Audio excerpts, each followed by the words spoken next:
Hello student, स्वागत है आपका यूट्यूब चैनल ऑरेकल क्लासेस में। दोस्तों, आज हम लोग इलेक्ट्रिकल पेपर नंबर 7 का सलूशन करने वाले हैं। जिसको वो पेपर नहीं मिला वो नीचे डिस्क्रिप्शन लिंक में जाकर पेपर का पीडीएफ डाउनलोड कर सकता है। चलिए स्टार्ट करते हैं। हम लोग का 21 नंबर क्वेश्चन, क्योंकि इससे पहले 20 क्वेश्चन हम लोग के प्रैक्टिस सेट नंबर 6 में थे, उसके आगे कंटिन्यू कर रहे हैं। तो इसमें 21 नंबर क्वेश्चन है, प्रत्यावर्ती धारा कैसी होती है। ठीक, तो सदिश की अदिश। तो देखिए ध्यान दीजिएगा, जो भी एसी क्वांटिटी है यानी अल्टरनेटिंग क्वांटिटी, प्रत्यावर्ती राशि। ठीक, तो प्रत्यावर्ती राशि को अगर एक्चुअल में बात की जाए तो ये एक प्रकार की फेजर क्वांटिटी होती है। प्रत्यावर्ती जो होती है वो फेजर का मतलब आप कह सकते हैं हिंदी में कलीय।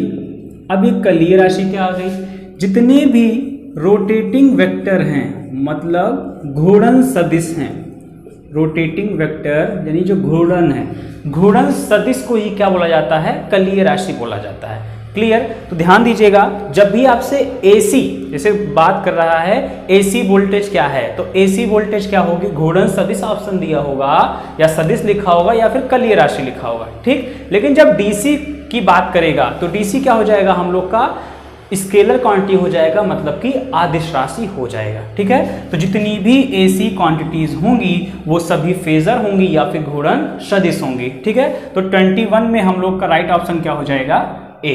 ठीक, चलिए 22 नंबर क्वेश्चन को देखते हैं। इसमें कह रहा है अतिचालक होते हैं। अतिचालक को हम लोग इंग्लिश में क्या बोलते हैं, सुपर कंडक्टर। सुपर कंडक्टर, अब ये होता क्या समझ लेते हैं। कुछ मटेरियल्स ऐसे होते हैं जो किसी एक विशेष तापमान पर, हर एक टेम्परेचर पर नहीं, कुछ एक विशेष तापमान होगा जहां पर उनका रेजिस्टेंस हो जाता है 0। ठीक, किसी विशेष तापमान पर। ठीक है, तो ऑप्शन से हमको बताना है कि इसमें से कौन सा है। अब जो पारा है, ठीक, Hg, पारा मरकरी यानी Hg, ये आपका 4.2 केल्विन, ये टेम्परेचर याद रखिएगा, 4.2 केल्विन तापमान पर अतिचालक की तरह व्यवहार करता है। ठीक है, पारा 4.2 केल्विन पर अतिचालक यानी सुपर कंडक्टर की तरह व्यवहार करता है, मतलब इस तापमान पर इसका रेजिस्टेंस क्या हो जाने वाला है, 0 हो जाएगा। ठीक है, तो हम लोग का यहाँ पर ऑप्शन नंबर बी, 22 का ऑप्शन नंबर बी राइट हो जाएगा। चलिए क्वेश्चन नंबर 23 पर बढ़ते हैं। इसमें पूछा गया है फर्मी लेवल दर्शाता है। ठीक है, फर्मी लेवल, अब देखिए होता क्या है, जब हम लोग मटेरियल को पढ़ते हैं एनर्जी बैंड गैप के अकॉर्डिंग, तो हम लोग को ये मालूम होता है कि जो सबसे नीचे वाला है ये क्या है आपका वीबी, संयोजी बंद यानी वैलेंसी बैंड। फिर यहाँ पे क्या होता है CB, that's mean conduction band, चालन बंद। और इसके बीच की जो दूरी होती है उसको क्या बोला जाता है, एनर्जी गैप या ऊर्जा अंतराल या फिर फॉरबिडन गैप। ठीक, ये आपका क्या है, ऊर्जा अंतराल है, एनर्जी गैप है, ऊर्जा अंतराल। ठीक, यहां तक। अब यहां पे इलेक्ट्रॉन जो वैलेंसी बैंड में है वो फ्री नहीं होते, वो फ्री कब होते हैं, जब पहुंच जाते हैं कंडक्शन बैंड में। ठीक है, तो यहां से जब इलेक्ट्रॉन निकला तो तुरंत वहां पहुंचेगा नहीं, क्योंकि हर एक मटेरियल का एनर्जी गैप जो होता है वो क्या है, अलग अलग होता है। ठीक है, तो यहाँ पे इसी एनर्जी गैप में कई लेवल पाए जाते हैं जहां पर फ्री इलेक्ट्रॉनों की पाए जाने की संभावना, पॉसिबिलिटी की बात हो रही है, कंफर्म नहीं है कि वहां है ही, हाँ, लेकिन प्रोबेबिलिटी है, एक संभावना है कि वहां पर इलेक्ट्रॉन जो फ्री है वो पाए जाते हैं। उसी लेवल को हम लोग क्या बोलते हैं, फर्मी लेवल। ठीक, फर्मी लेवल एक वह स्तर है जहां पर मुक्त इलेक्ट्रॉनों के पाए जाने की संभावना सबसे ज्यादा होती है। ठीक है, तो यहां पे हम लोग 23 का मार्क करेंगे ऑप्शन नंबर बी, मुक्त इलेक्ट्रॉनों की संभावना को फर्मी लेवल दर्शाता है। ठीक है, चलिए अब क्वेश्चन नंबर 24 को देखेंगे।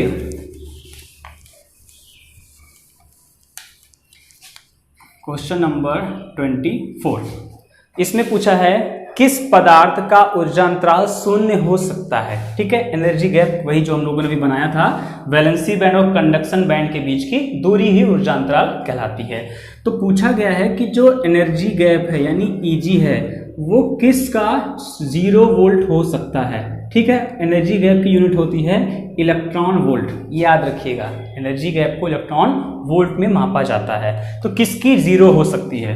तो याद रखिएगा, जो आपके कंडक्टर हैं यानी जो चालक होते हैं उनका ऊर्जा अंतराल लगभग 0 इलेक्ट्रॉन वोल्ट होता है। इसीलिए वैलेंसी बैंड से कंडक्शन बैंड में इलेक्ट्रॉन क्या होते हैं? काफी आसानी से पहुंच जाते हैं। ठीक, चलिए तो इसमें हम लोग मार्क करेंगे चालक, यानी 24 का ऑप्शन नंबर ए राइट हो जाएगा। ठीक, फिर आते हैं 25 नंबर क्वेश्चन पर। इसमें पूछा गया है 3 समबाहु भुजा वाली आकृति के 2 सिरों का तुल्य प्रतिरोध क्या होगा। ठीक, चलिए बना के समझते हैं। अब 3 भुजा वाली यानी त्रिभुज ही होगा, समबाहु है मतलब सभी भुजाएं क्या होंगी? बराबर होंगी। तो अगर सब भुजाएं बराबर हैं तो उसका रेजिस्टेंस भी क्या होगा? बराबर होगा। यानी हम मान ले रहे हैं यहाँ पर R, यहाँ पर भी R और यहाँ पर भी R, ये इसका हो गया प्रतिरोध। अब किन्हीं भी 2 सिरों का, चाहे आप इसके किनारे पर निकाल लीजिए। तो हम लोगों ने प्रीवियस लेक्चर में पढ़ा है कि क्या होता है। डायरेक्टली हम बोल सकते हैं कितना हो जाएगा इसका? 2R/3, जो इसका तुल्य प्रतिरोध होगा 2R/3 हो जाएगा। कैसे हो जाएगा वो भी समझ लेते हैं। देखिए यहां से अगर करंट को भेजा जाए, क्योंकि हमको इन्हीं 2 सिरों पर निकालना है, कहीं पर भी आप इधर इधर कर लीजिए, इस साइड कर लीजिए, उससे कोई प्रॉब्लम, आंसर चेंज होने वाला नहीं है। तो जब हम लोग यहां से देखेंगे तो करंट क्या होगी? ऐसे ऐसे डिवाइड हो जाएगी। भाई यहां से करंट निकली, 2 भाग में क्या होगी? डिवाइड हो जाएगी। अब ये जो करंट जा रही है ये यहां से इसका पॉइंट देते हैं C, A से C में भी वही करंट जाएगी और C से B में भी सेम करंट जाएगी, क्योंकि ये दोनों किस में है? सीरीज में है। तो इन दोनों का कितना हो जाएगा? 2R हो जाएगा। और तब ये सर्किट कुछ ऐसे बन जाएगी, यानी ऊपर वाला मिला कितना हो गया? 2R, R+R 2R, और ये वाला नीचे वाला कितना हो गया? R। क्लियर? अब दोनों किस में है? पैरेलल में है। 1/R1 + 1/R2 करके सॉल्व करेंगे तो हम लोग को आंसर कितना मिल जाएगा? 2/3R। ठीक, यानी 25 का राइट ऑप्शन हो जाएगा C, 2/3R। ठीक है, चलिए नेक्स्ट 26 नंबर पे देखते हैं। 8 ओम प्रतिरोध वाले चालक को लपेटकर वृत्त बनाने पर व्यास के सिरों का तुल्य प्रतिरोध क्या होगा? ये क्वेश्चन भी काफी अच्छा है। ठीक, देखिए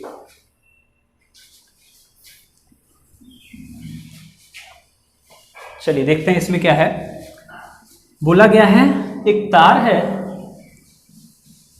ये कोई वायर मान लिए, और प्रतिरोध कितना दिया गया इसका? ये रेजिस्टेंस दिया गया है 8 ओम। इसका रेजिस्टेंस दिया गया है 8 ओम। ठीक, 8 ओम का प्रतिरोध था तार, इसको लपेटा गया और कुछ इस आकृति में वृत्त के आकार का बना दिया गया। यानी ये जो तार है अभी इतना था, इसको लपेट दिया गया ऐसे ही। तो जितना इसका प्रतिरोध था, थोड़ा बड़ा बना लेते हैं, ये जितना यहाँ A से B तक का प्रतिरोध था अभी भी तो उतना ही रहेगा, वो तो चेंज होगा नहीं। ठीक, अब कह रहा है कि व्यास के सिरों का, तो हम लोग को मालूम है कि जो व्यास होता है वो व्यास वृत्त को 2 बराबर भागों में बांटता है। यानी अगर अब देखो आप A से B तक 8 ओम था, अगर आप इसको 2 बराबर भागों में बांटोगे तो प्रतिरोध क्या हो जाएगा? आधा आधा बढ़ जाएगा, क्योंकि लंबाई क्या हो जा रही है? आधी हो जा रही है। सेम वही कंडीशन यहाँ पर भी है। यानी जो ऊपर है, ये ऊपर वाला है, इसका प्रतिरोध कितना हो जाएगा? 4 ओम, और नीचे वाले का कितना हो जाएगा? 4 ओम। बढ़ जाएगा प्रतिरोध, क्योंकि आप व्यास की बात कर रहे हो। व्यास वृत्त को 2 बराबर भागों में बांटेगा। ठीक है, अब आपको क्या व्यास के सिरों पर बताना है? जो ये व्यास है इसी के सिरों पर बताना है। तो आप देखिए साफ साफ दिख रहा है कि 4 और 4 किस में है? पैरेलल में है। ए बी के रिस्पेक्ट में देखिएगा तो 4 और 4 किस में है? पैरेलल में है। तो जब 2 प्रतिरोध बराबर मान के समांतर में होते हैं तो जो उनका तुल्य प्रतिरोध आता है वो क्या हो जाता है? आधा हो जाता है। ठीक है, 4 4 का कितना हो जाएगा? 2 ओम हो जाएगा। भाई 1/4 + 1/4 सॉल्व करेंगे तो आपको 2 ओम आंसर मिल जाएगा। ठीक, तो इसका राइट ऑप्शन हो जाएगा 26 का ऑप्शन नंबर C, 2। ठीक है, ये काफी इंपॉर्टेंट क्वेश्चन है। ठीक, चलिए फिर आगे बढ़ते हैं।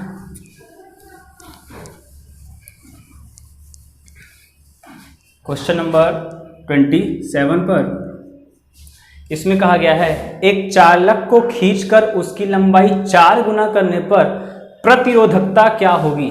ठीक, शब्दों का खेल है, केवल शब्दों का खेल है। प्रतिरोधकता की बात कर रहा है। हम लोगों ने पढ़ा है R बराबर rho L by A. Clear? जहां पे जो ये रो है इसी को हम लोग क्या बोलते हैं, रेजिस्टिविटी या फिर प्रतिरोधकता। ठीक, अब ये जो प्रतिरोधकता है ये केवल दो चीजों पर डिपेंड करेगी। एक किस पर, पदार्थ की प्रकृति पर, यानी एल्युमिनियम है कि कॉपर है, पदार्थ की प्रकृति पर। और जो सेकंड है ये डिपेंड करता है किस पर, तापमान पर। कई बार इस चीज को डिस्कस किया गया है। तो लंबाई, चौड़ाई, क्षेत्रफल चाहे जो हो उससे कोई मतलब नहीं है। अगर कॉपर है तो उसके लिए जो रो है वो फिक्स रहने वाला है। तो लंबाई आप चाहे 4 गुना बढ़ाओ चाहे 8 गुना बढ़ाओ, जो ये रो है ये बदलने वाला नहीं है। ये क्या है, एक कांस्टेंट है, इसका मान हमेशा क्या रहेगा, स्थिर रहेगा। ठीक, तो क्वेश्चन को प्रतिरोध नहीं पूछा है, प्रतिरोध पूछा होता तो अलग कॉन्सेप्ट हो जाता। यहाँ प्रतिरोधकता की बात कर रहा है इसीलिए वो चेंज नहीं होगा, वो क्या रहेगा, स्थिर रहेगा। क्लियर? चलिए, तो इसका अगर राइट ऑप्शन की बात करें 27 का राइट ऑप्शन हो जाएगा बी। ठीक, 28 नंबर क्वेश्चन, इसमें क्या पूछा गया है, ऊर्जा अंतराल का मात्रक। अभी हम लोगों ने डिस्कस किया कि जो एनर्जी गैप है, ऊर्जा अंतराल है, इसको मापा जाता है इलेक्ट्रॉन वोल्ट में। ठीक, इलेक्ट्रॉन वोल्ट में। चलिए अगला है 29 नंबर, एक चालक को दबाकर उसका क्षेत्रफल 2 गुना कर दिया गया।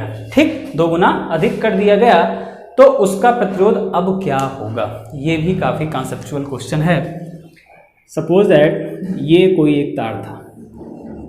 ठीक, ये कोई एक तार था, अब इसको कह रहा है दबा दिया जाए, इसको दबा दिया जाए और इस प्रकार से दबाया जाए कि जो इसका क्षेत्रफल है अब वो क्या हो जाए, 2 गुना हो जाए। यानी जो भी इतना क्षेत्रफल दिख रहा है ये क्या हो जाए, 2 गुना। मतलब कि कुछ ऐसे, मतलब कि कुछ ऐसे। तो ये कुछ इसी आकृति में आना चाहिए। अब क्यों इसी आकृति में आना चाहिए समझ लीजिए। जो भी तार था क्या उसका आयतन चेंज होगा, नहीं, आयतन तो स्थिर रहेगा। और हम लोगों ने पढ़ा है volume, volume V is equal to area into length. Clear? अब अगर एरिया, क्योंकि वॉल्यूम तो चेंज होना नहीं है, आपने इसके लिए माना था ये वाला, अब इस तार के लिए भी, तार तो वही है, केवल दबा रहे हो तो वॉल्यूम तो चेंज नहीं होगा।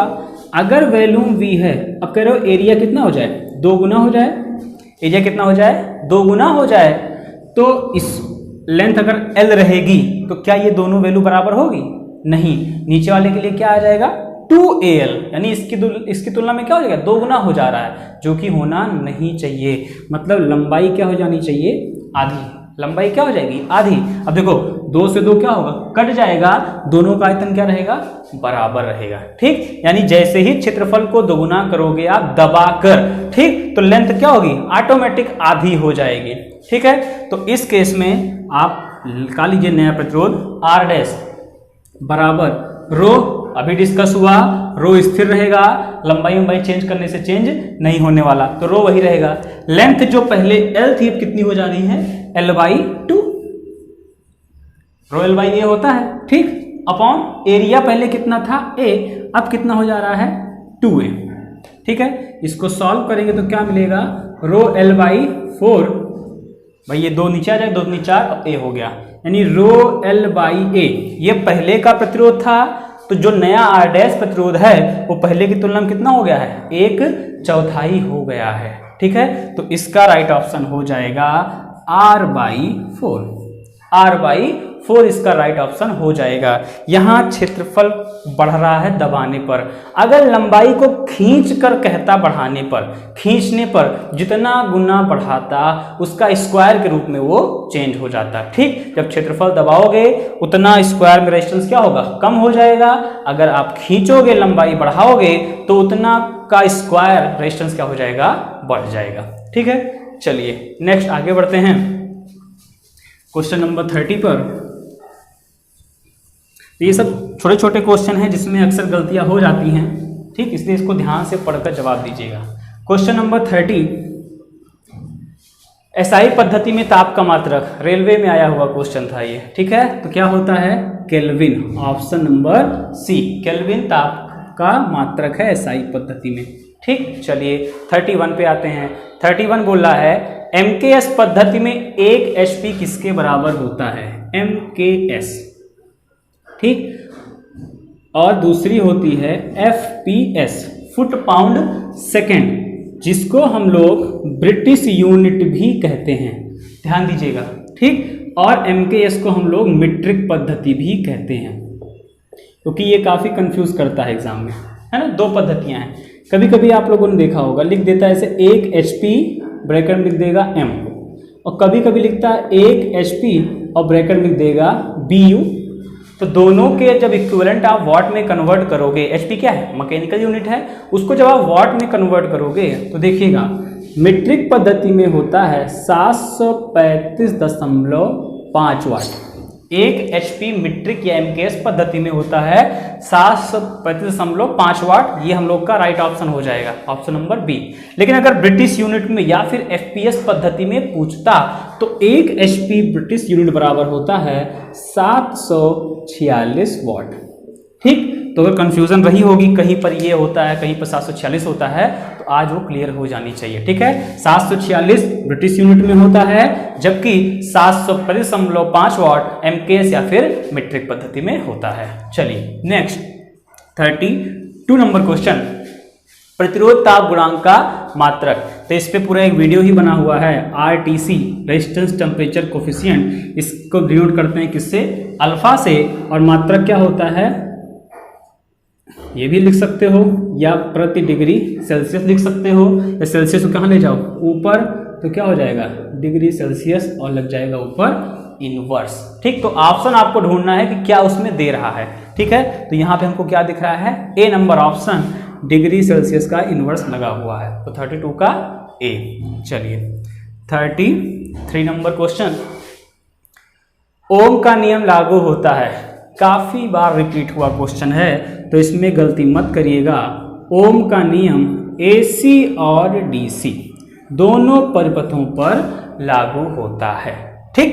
चलिए 34 नंबर क्वेश्चन,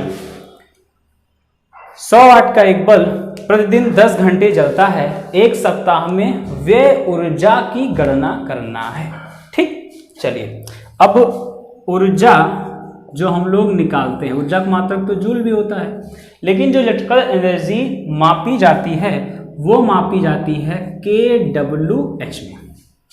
kWh में, जिसको हम लोग बोलते हैं जनरल लैंग्वेज में एक यूनिट, ठीक है। एक kWh को ही एक यूनिट कहा जाता है। तो इसका सिंपल सा फॉर्मूला है वाट गुणे घंटा गुणे दिन, जितने दिन की बात कर रहा हो, बटे 1000, किलोवाट में कन्वर्ट करना है, 1000 से भाग दे देंगे। यही छोटा सा फार्मूला है, इसी पर रख लीजिए, आपका आंसर आ जाएगा। चलिए सॉल्व कर लेते हैं। 100 वाट था, ठीक। एक बल्ब प्रतिदिन 10 घंटे, आवर कितना हो गया? 10 डे। अब वो आपको महीने का पूछ लेगा, ठीक, या फिर किसी 30 दिन 15 दिन कुछ भी पूछ लेगा। यहाँ पे एक हफ्ता दिया गया है, एक सप्ताह में कितने दिन? 7 बटे कितना हो गया? 1000, ठीक है। सॉल्व कर लीजिए, कट गया, कितना आया? 7 यूनिट या फिर 7 kWh। ऐसे ही घर की बिजली भी कैलकुलेट की जाती है, ठीक है। तो 34 का राइट ऑप्शन हो जाएगा ए, 7 यूनिट, ठीक। चलिए नेक्स्ट आगे बढ़ते हैं 35 नंबर क्वेश्चन पे, जिसमें पूछा गया है एक नेटवर्क में एक से अधिक EMF सोर्स लगे हुए हैं, तो वो कैसा नेटवर्क होगा? एक्टिव होगा कि पैसिव होगा, लीनियर होगा, क्या होगा?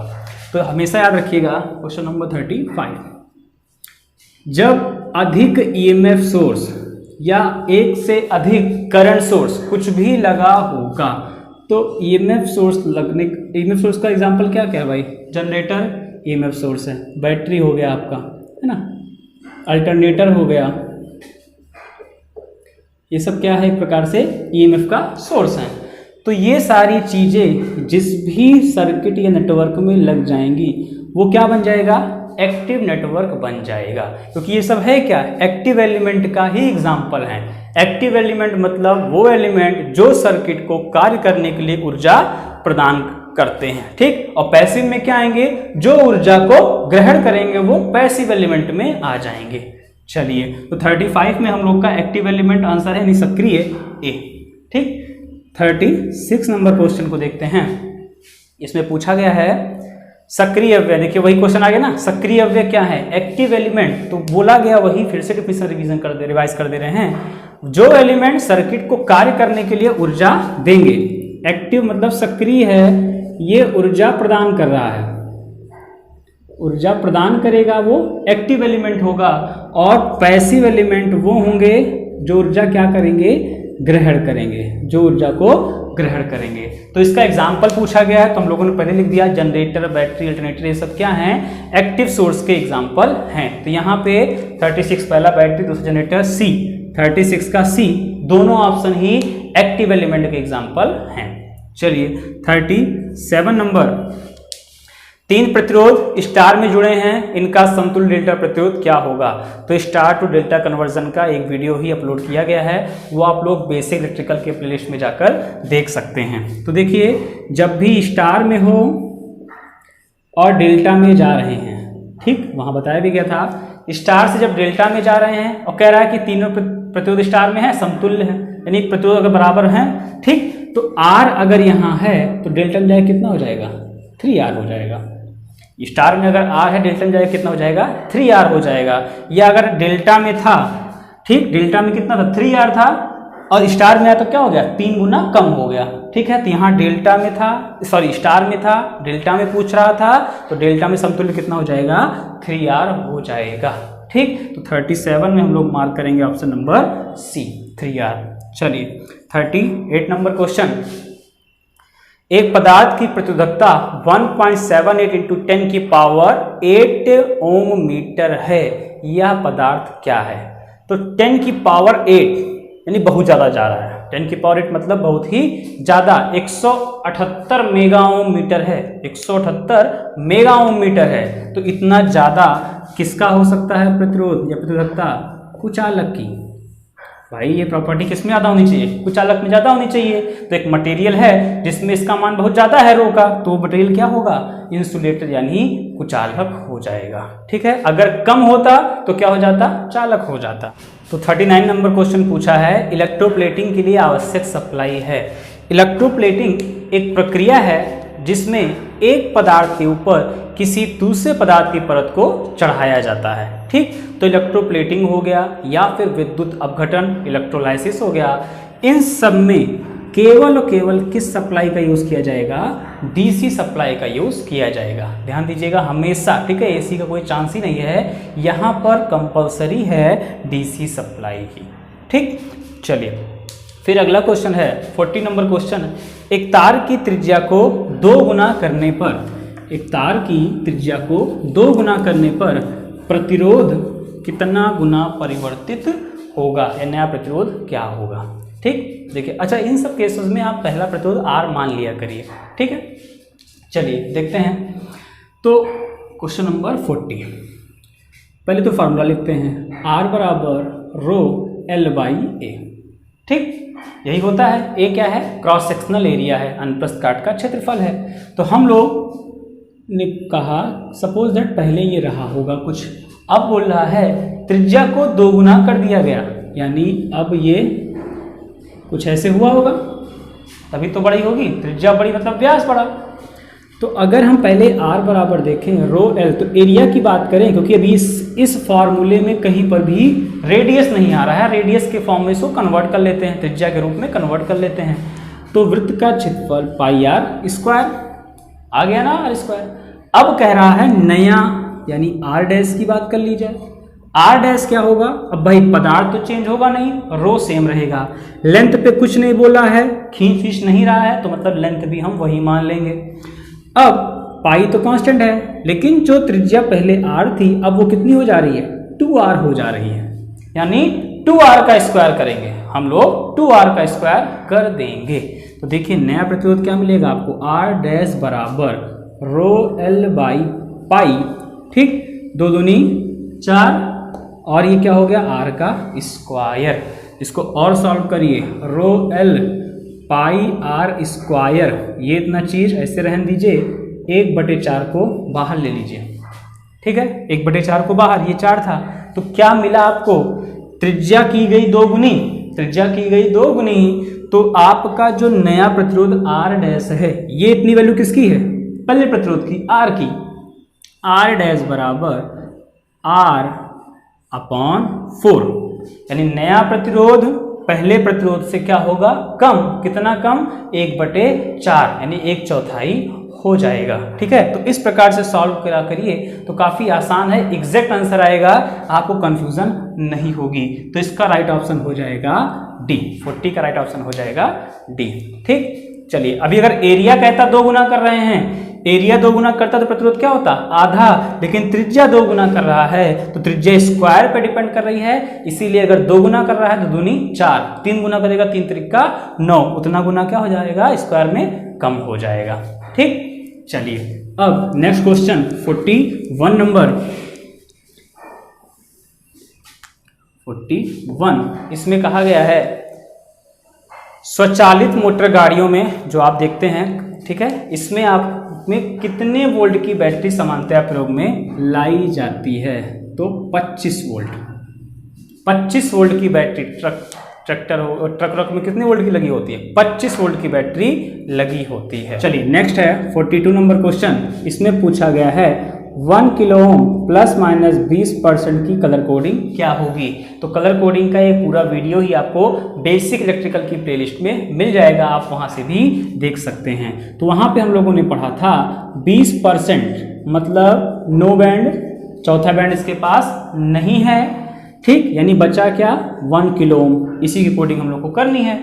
इसको हमको क्या पढ़े थे हम लोग, वहां पे 2 डिजिट चाहिए होता है, जबकि इसके पास क्या केवल 1 डिजिट है, इसको 2 डिजिट में हम कन्वर्ट कर सकते हैं। कैसे, इसको कितना कर दें, 1000, 1 किलो मतलब 1000, इसको फिर तोड़ेंगे 10 × 100 लिख सकते हैं, क्योंकि हमको स्टार्टिंग में क्या चाहिए था, 2 डिजिट ही चाहिए था, तो 1 और 0 2 डिजिट हमको मिल गए। फिर इसको लिख सकते हैं 10 × 10⁻², क्लियर, ठीक। अब इसी कलर कोडिंग कर दीजिए, तो 1 किसके लिए होता है, ब्राउन के लिए होता है, ठीक है, 0 मतलब ब्लैक, ब्लैक ब्राउन ऐसे बताया गया था, उसमें आपको मिल जाएगा। तो ये हो गया कितना, ब्राउन हो गया, 0 का मतलब क्या है, ब्लैक, ठीक। फिर 2 का मतलब क्या होता है, रेड से है, 2 की कलर कोडिंग क्या होती है, रेड, तो ब्राउन, ब्लैक और रेड, ये आपकी कलर कोडिंग हो जाएगी, ठीक। तो ऑप्शन नंबर कौन सा मैच कर रहा है, ब्राउन, ब्लैक और रेड, 42 का ऑप्शन नंबर सी राइट, ठीक है। 43 और लास्ट क्वेश्चन है, पूर्ण चालक में प्रतिरोध होना चाहिए। पूर्ण चालक का मतलब है एक कंडक्टर जो सर्किट को कंप्लीट कर रहा है, यानी शॉर्ट कर रहा है, और हम लोग को मालूम है कि शॉर्ट कंडीशन में आइडियली रेजिस्टेंस कितना होना चाहिए, 0 होना चाहिए की बात हो रही, होता है नहीं, होना चाहिए, ठीक। तो आइडियली कितना होना चाहिए, 0 होना चाहिए, ठीक है। पूर्ण कंडक्टर मतलब आपका एक कंडक्टर जिसको क्या किया गया है, शॉर्ट किया गया है, वो कंडक्टिंग पाथ प्रोवाइड कर रहा है, तो उसका प्रतिरोध होना चाहिए कितना, 0, ठीक है। तो ये हम लोग के प्रैक्टिस सेट नंबर 6 और 7 को अगर मिला दिया जाए तो दोनों मिलाकर 43 क्वेश्चन हम लोगों ने बेसिक के टॉपिक से कवर किए हुए हैं, ठीक है। ऐसे ही आपको अगला भी पेपर मिल जाएगा, तब तक आप लोग इसको सॉल्व करिए। जो भी क्वेश्चन में डाउट हो उसको कमेंट में पूछ सकते हैं। Thanks for watching.